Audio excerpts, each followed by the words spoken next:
All right, so I built out the rest of the flow chart, and you'll see I did it in 15 blocks total within this nurse bot.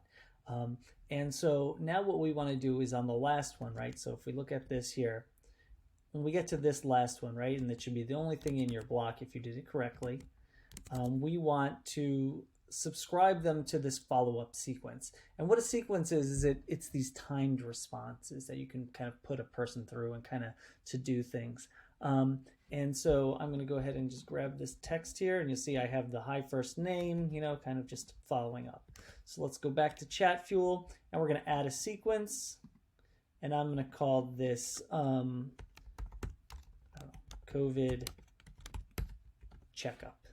Okay, so now this first one, now we only need one thing here, so I'm going to actually just delete these other three, delete these other three.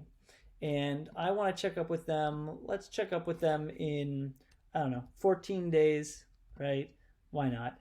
And I'm going to call this block, I'll call this, I'll just call this hope you're better.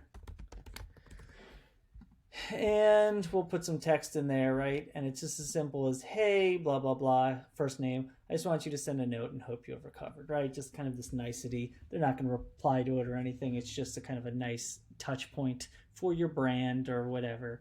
And so now how do we attach that? So a user has to be subscribed to these sequences. And so we go into, I went back into my Yes COVID here, take care of yourself.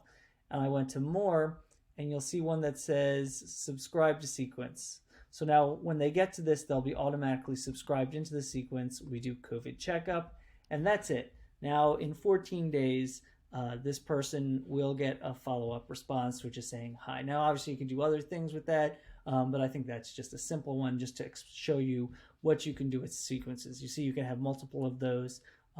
And so that's our NurseBot completed.